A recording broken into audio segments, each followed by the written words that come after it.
So normal delivery అవ్వలేదు, సిజేరియన్లోకి land అయింది patient. So చాలా మందికి స్పైనల్ అనెస్థీసియా గురించి ఎన్నో అపోహలు ఉంటాయి. వాటి గురించి ఈరోజు తెలుసుకుందాం. I'm doctor Sravanthi, Soumya hospital, Sainagar, Karimnagar.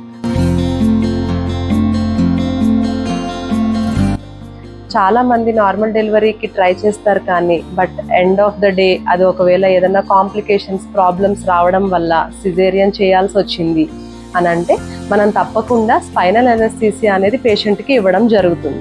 ఈ స్పైనల్ అనెస్థీసియా అనగానే చాలా మందిలో ఉండే అపోహ ఏంటంటే అది చాలా పెయిన్ఫుల్గా ఉంటుందేమో, దానివల్ల పారాలసిస్ వస్తుందేమో, దాని తర్వాత ఆపరేషన్ తర్వాత కూడా ఈ స్పైనల్ అనెస్థీసియా ఇంజెక్షన్ వల్ల నడుము నొప్పి కంటిన్యూగా ఉంటుందేమో అని చాలామంది అపోహ పడుతూ ఉంటారు.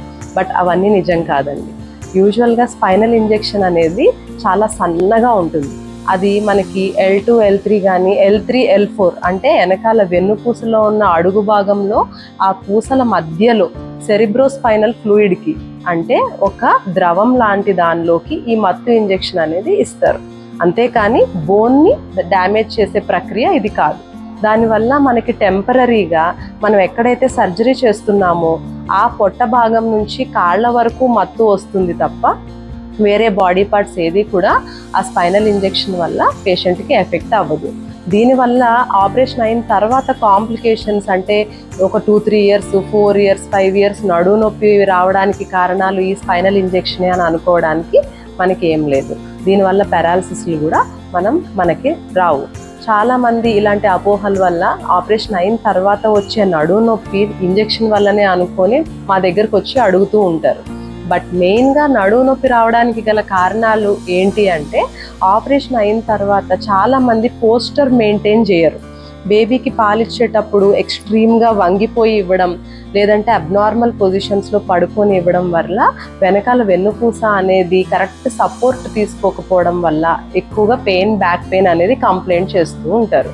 దానికి మనం చేయాల్సింది ఏంటి అని అంటే మెయిన్గా పోస్టర్ కరెక్షన్ అంటే వెనకాల బ్యాక్ సపోర్ట్ ఉండేలాగా కూర్చొని బేబీని దగ్గరికి, రొమ్ముల దగ్గరికి తీసుకొని పాలు ఇవ్వడం, పడుకునేటప్పుడు కూడా కరెక్ట్ పోస్టర్ మెయింటైన్ చేయడం, కాల్షియం సప్లిమెంటేషన్స్ రెగ్యులర్గా తీసుకోవడం, ఇలాంటివి చేయడం వల్ల బ్యాక్ పెయిన్ని మనం చాలా వరకు అవాయిడ్ చేయొచ్చు.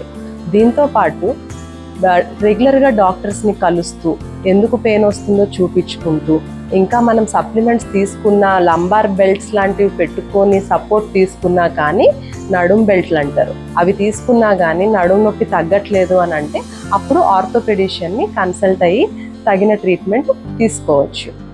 Thank you.